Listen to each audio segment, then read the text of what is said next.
Eat your heart out, Wagatha Christie.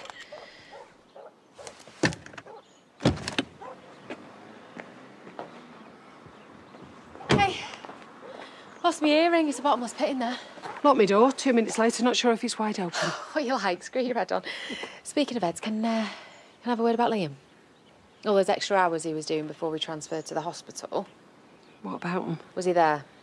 There? At the surgery? Why wouldn't he be? Well, that's an excellent question. Well, I'm not his keeper, Leyla. All right, so you're saying he wasn't always there? Not at all. I've caught him burning the midnight oil on many an occasion. All right, you're not his keeper, but you can pinpoint his exact location at all times. What are you asking for, anyway? Because I am worried about him working so much. Well... Go on, please. I did find him really struggling one time, but he begged me not to say anything. But if I was you, I would keep an eye on him. Thank you. I'm already on it.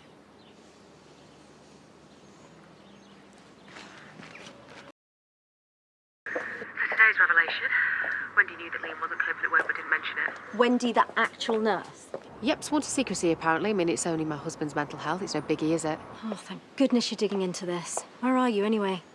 Well, I'm at Liam's second most visited location, according to his sat-nav. I'm at the crematorium, where Liam's first wife currently rests.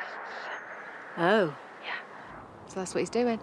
Hanging out at the creme with his dead wife most days. Or maybe that's where he's actually working. Freya, can you please just try and think inside the box? Yeah, well, at least she's dead, I suppose.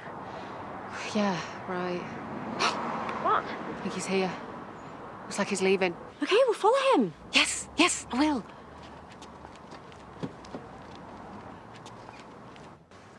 Hey.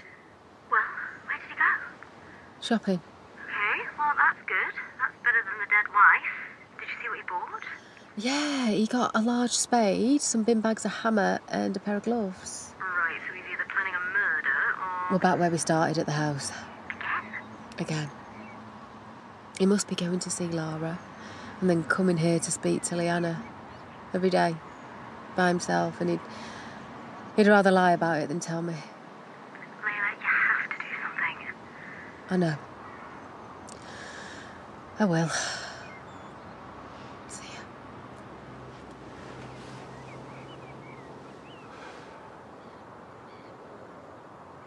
Hello, darling.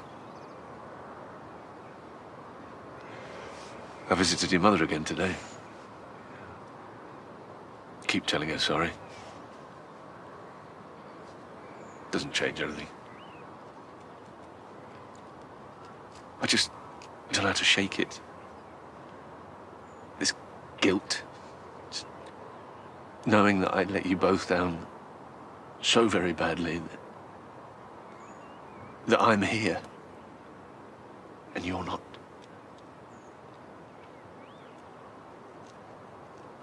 Sorry will never be enough, will it? I mean, it doesn't even come close. What would I tell my patients? Keep busy, keep busy. Like it's possible to do anything most days. But then, you know, the beds need overturning, the overgrowth needs cutting back. I thought I'd even attempt building a birdhouse. You always wanted one of those, didn't you? Probably a recipe for disaster with my DIY skills, but might be fun trying. That's all I can do really these days, isn't it? Just try. Just one job at a time, one day at a time.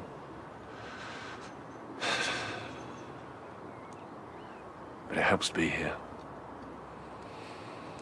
Close to you.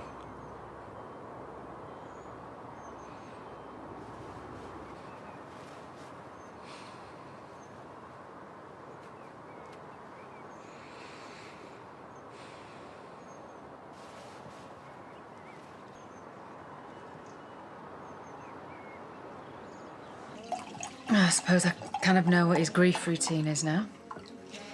Is it grief? Or is it him holding on to the past maybe a little bit too tightly? Why didn't you speak to him? Because he was in his own world. All right, I just want to go barging in. But you're his world. Leyla, you're his wife. He obviously needed to be on his own. He needs help. We've talked about this. I don't think he's having a breakdown. Okay, no offence, but how would you know? I think it's helping. I heard him say as much. To Leanna, who wasn't even there. Well, I know how it sounds, but he seems lighter. You know, he was actually opening up. I have looked up counsellors and I will get him an appointment. And you'll tell him that you know everything, all about it? I don't know. I mean, what about if this is the only thing that's helping him? And then he stops because of me. But this can't go on forever. He doesn't work at that hospital and he doesn't live in that house. Exactly. So it'll run its course. But he's making you live a lie. Yeah, he's making me live a lie. Not you, Priya. If he needs to check out for a bit, fine. I mean, he's heartbroken. No, I'm not saying he isn't, but... He's not hurting anyone. You know, he's not playing away. If he needs to bury his head in the sand to get through this, well, so can I.